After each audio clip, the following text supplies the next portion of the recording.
नमस्कार।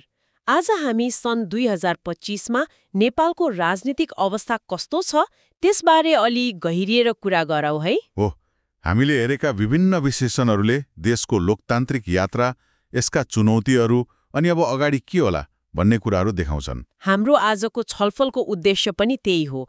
यी रिपोर्टहरूबाट मुख्य कुरा के छ, नेपालको राजनीतिको अहिलेको अवस्था कस्तो छ र किन यस्तो भइरहेको छ भनेर बुझ्ने कोसिस गर्ने। सुरु गरौँ है त। अब नेपाल सङ्घीय लोकतान्त्रिक गणतन्त्र हो, बहुदलीय प्रणाली छ, यो त हामीलाई थाहै छ। तर स्रोतहरूले एउटा कुरा बारम्बार औँल्याएका छन्, त्यो हो शासनमा लगातारको अस्थिरता। हो नि, सन् 1990 पछि हेर्दा कुनै सरकारले पुरा टिक्न नसक्ने, गठबन्धन बन्ने, फेरि भत्किने, यो त सामान्य जस्तै भइसक्यो। वास्तवमा यो अस्थिरताको खास असर चाहिँ के देखिन्छ त? स्रोतहरूले के भन्छन्? यो अस्थिरताले गर्दा नीति नियमहरू लगातार फेरिने, विकासका कामहरू ढिलो हुने अनि समग्रमा प्रणालीप्रति नै मान्छेहरूको विश्वास अलि कम हुँदै गएको देखिन्छ। अनि प्रमुख दलहरू अब कङ्ग्रेस, एमाले, माओवादी केन्द्र, उनीहरू पनि सत्ता समीकरण मिलाउनमै बढी व्यस्त देखिन्छन् कि जस्तो, होइन? हो, त्यसै गर्दा दीर्घकालीन महत्त्वका विषयहरू कता कता ओझेलमा परे जस्तो अनुभव हुन्छ। अनि यही अस्थिरता र पुराना दलहरूको काम गर्ने तरिका मन नपरेर होला नयाँ दलहरू पनि आए नि त, जस्तो राष्ट्रिय स्वतन्त्र पार्टी आरएसपी अनि जनमत पार्टी। विशेष गरी सहरका युवाहरूमाझ उनीहरूको चर्चा छ। स्रोतहरूले यसलाई केवल नयाँ कुराप्रतिको आकर्षण मात्रै होइन कि होइन, यो त सुशासन चाहियो, भ्रष्टाचार हुनु भएन भन्ने जुन एउटा तीव्र इच्छा छ नि, त्यसको पनि प्रतिबिम्ब हो भनेर विश्लेषण गरिएको छ। तर यहाँ एउटा प्रश्न छ, के यी नयाँ दलहरूले साँच्चै फरक विकल्प दिन सक्छन् त?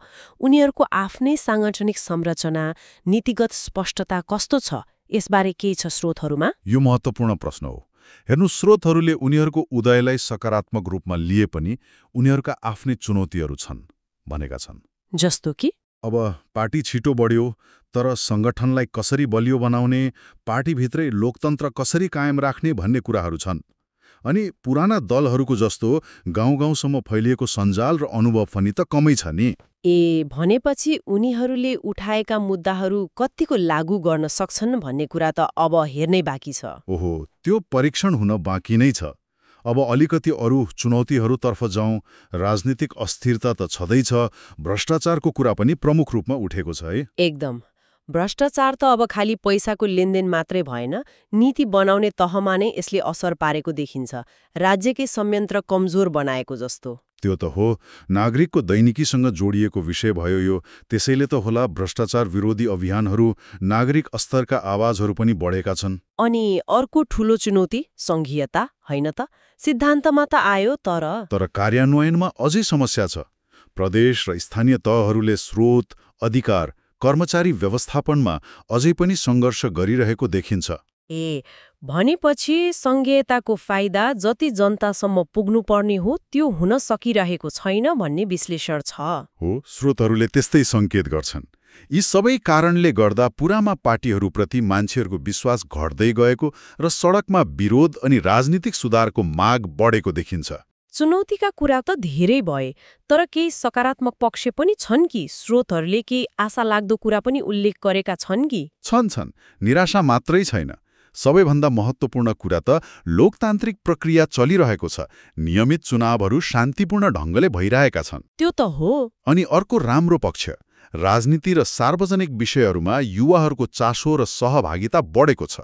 यो भोट हाल्नमा मात्रै सीमित छैन, नीति कस्तो बन्ने भन्ने बहसमा पनि युवाहरू अगाडि आइरहेका छन्। त्यो त राम्रो सङ्केत हो। हो नि। अनि नागरिक समाज र मिडिया पनि सक्रिय छन्, तुलनात्मक रूपमा स्वतन्त्र पनि छन्। यसले पनि लोकतन्त्रलाई जीवन्त राख्न मद्दत पुगेको छ। अनि अर्को एउटा महत्त्वपूर्ण पक्ष भू-राजनीति। नेपालले सधैँ आफ्ना दुई ठूला छिमेकी भारत र चीन बीच एकदमै संवेदनशील सन्तुलन मिलाउनु पर्छ। यो सन्तुलन र हाम्रो आन्तरिक राजनीतिको अस्थिरता बीच केही सम्बन्ध देख्छन् त स्रोतहरूले? त्यसको सङ्केत गरेका छन्। विश्लेषणहरूले के देखाउँछन् भने देशभित्रै राजनीति स्थिर नहुँदा विदेश नीति चलाउन र छिमेकीहरूसँगको सम्बन्ध बलियो बनाउन गाह्रो हुन्छ। हो र? हो नि, बलियो र स्थिर सरकार नभएपछि महत्त्वपूर्ण राष्ट्रिय हितका विषयमा अडान लिन वा लामो समयको रणनीति बनाउन कठिन हुन्छ। यो सन्तुलन कायम राख्नु नेपालको परराष्ट्र नीतिको सायद सबैभन्दा ठूलो चुनौती हो। त्यसो भए समग्रमा हेर्दा नेपालको लोकतन्त्र एक हिसाबले जीवन्त छ, तर एकदमै धेरै चुनौतीहरू पनि छन्।